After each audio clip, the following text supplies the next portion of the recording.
হরে কৃষ্ণ। আপনাদের সকলকে আমাদের রাধাকুণ্ড শ্যামকুণ্ড গিরিগোবর্ধ নীলবেন চ্যানেল থেকে সুস্বাগতম, ভালোবাসা জানিয়ে আজকে একটা বিশেষ কথা আপনাদের সম্মুখে তুলে ধরবো। সেটি কি জানেন তো মা? যে শনিদেবের বক্র দৃষ্টি কাদের উপর নিক্ষেপ হয়। বুঝেছেন? আমাদের শনিদেব তিনি আমাদের কর্মফলদাতা, তাই তো? কিন্তু তিনি কাদের উপর তার বক্র দৃষ্টি প্রভাব ফেলে, তাহলে সেটা জানতে হলে আজকের এই ভিডিওটি সম্পূর্ণ আপনারা দেখবেন, অপরকে উৎসাহিত করবেন। তাহলে আমরা আজকে জানবো শনিদেব কি। শনিদেবের কথা শুনলে ভয় পায়? শনিদেবের সিদ্ধি, যে শনিদেবের আরাধ্যকে জানেন? আমাদের প্রাণ গোবিন্দ। তাহলে সেই প্রাণ গোবিন্দের যে ভক্ত শনিদেব, ভগবান তো এক একজনকে এক একটা ডিপার্টমেন্ট দিয়েছে। তো ভগবান এই শনিদেবকে দিয়েছে কর্মফল দাতা। যেমন কর্ম করবে গীতায় বলেছে তেমন করেই ফল আমি দেব। তাহলে আজকে আমরা তার সম্বন্ধে একটু কথা শ্রবণ করব, শনিদেবের সম্বন্ধে। তো শনিদেবের একজন সুন্দরী স্ত্রী ছিল, তার নাম কি? নীলিমা দেবী। তো নীলিমা দেবী এত সুন্দর দেখতে। শনিদেব তিনি সর্বদাই ভক্তকে ভালোবাসে গো মা, সর্বদাই ভক্তের জন্য তার হৃদয় উৎসুক করে। ভক্তকে কখনো তিনি কর্মফল দিতে চায় না সহজে। ভক্ত তারা যদি কৃষ্ণ কৃষ্ণ বলে না, শনিদেব তার বাড়িতে একদম আসে না।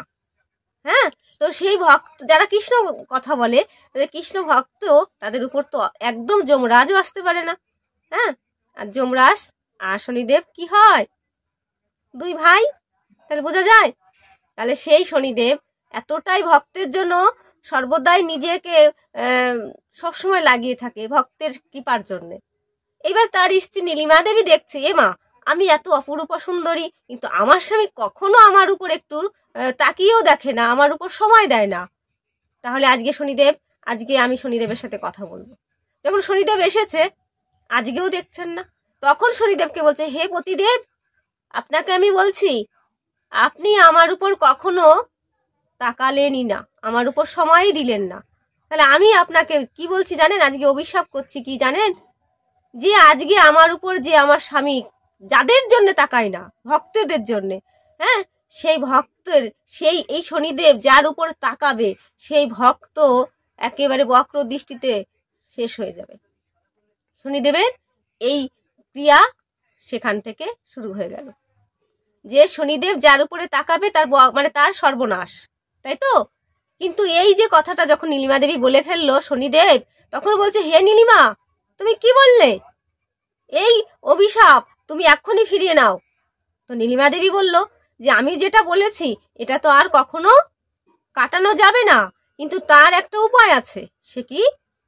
যারা ভগবানের নিবেদিত প্রসাদ সেবা করে, যে কোনো খাবার সেবা করে, তারা কি করে? এঠো যদি তাদের মস্তকে একবার লেগে যায়, যে ভক্ত যত বড়ই সদাচারী হোক না কেন, খাবার কখনো যদি এঠো সেটা মাথায় যায়, হ্যাঁ, সেটা মাথা এঠো হয়ে গেল, মস্তকে থাকে কি? বুদ্ধি, শ্রীমদ্ ভগবদ গীতা, অশেষ জ্ঞান থাকে ওখানে।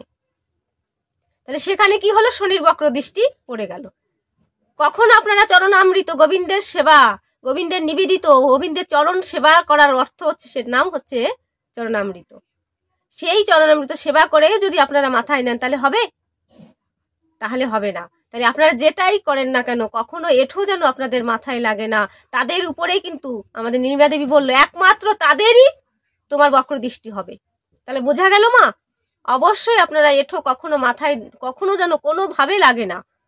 তাহলে শনিদেব এতটাই আমাদের ভালোবাসে গো মা, যারা কৃষ্ণ অনুরাগী, কৃষ্ণ ভক্ত, হ্যাঁ, তাদের গোবিন্দের কৃপায় শনিদেবের বক্র দৃষ্টি কখনো প্রয়োগ হয় না, আর শনিদেব তাদের উপরে তাকায় না।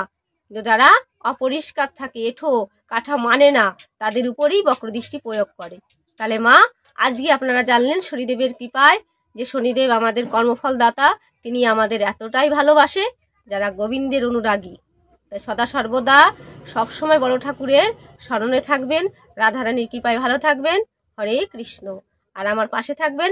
এই ভিডিওটি ভালো লাগলে লাইক, কমেন্ট, শেয়ার, সাবস্ক্রাইব করবেন। হরে কৃষ্ণ।